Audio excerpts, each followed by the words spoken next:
শীতের আগমনে নতুন একটি রেসিপি আপনাদের সাথে শেয়ার করতে যাচ্ছি। হ্যালো দর্শক, আসসালামু আলাইকুম। সবাই কেমন আছেন?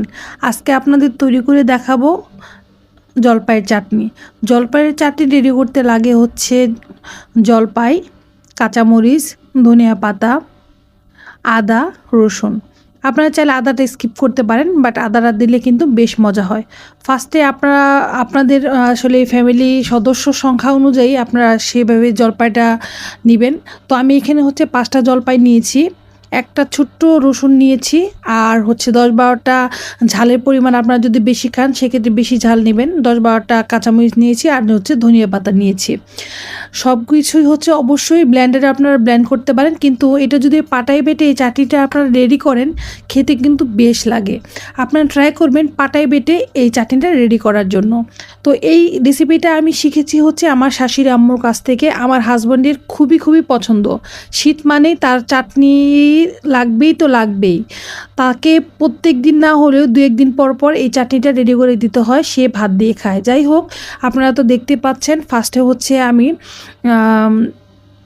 জলপাইটা সুন্দর করে বেটে নিলাম। এরপর হচ্ছে এমনভাবে বাটতে হবে যাতে সেটা কিন্তু একদম যাতে ম্যাশ না হয়, একটু হচ্ছে হাতে যাতে বাজে এরকম থাকতে হবে। এরপর হচ্ছে রসুন বেটে নিলাম, এরপর হচ্ছে আদাটা আমি বেটে নিলাম। পরিমাণটা আপনারা তো দেখতেই পাচ্ছেন। যদি আরও কারো কোনো কোয়েরি থাকে বা কেউ না বুঝতে যদি পারেন, অবশ্যই আমাকে কমেন্ট করতে পারেন, ইনবক্স করতে পারেন, মেল করতে পারেন। ইনশাল্লাহ আমি আপনাদের সব কিছুর যেভাবেই করেন না কেন আমি অ্যান্সার দিয়ে দিব। এরপরে হচ্ছে আমি কাঁচামরিচ বেটে নিচ্ছি। কাঁচামরিচ বাটার জন্য এখানে হচ্ছে একটু আমি পরিমাণ অনুযায়ী আসলে লবণটা আমি ইউজ করলাম কাঁচামরিচের সাথে। তারপর হচ্ছে ধনিয়া পাতা দেওয়ার পালা। এখানে হচ্ছে 2 ধরনের ধনিয়া পাতা আপনারা ইউজ করতে পারেন। আমি আজকে 1 ধরনের ধনিয়া পাতা দিয়ে আসলেই রেডি করতেছি।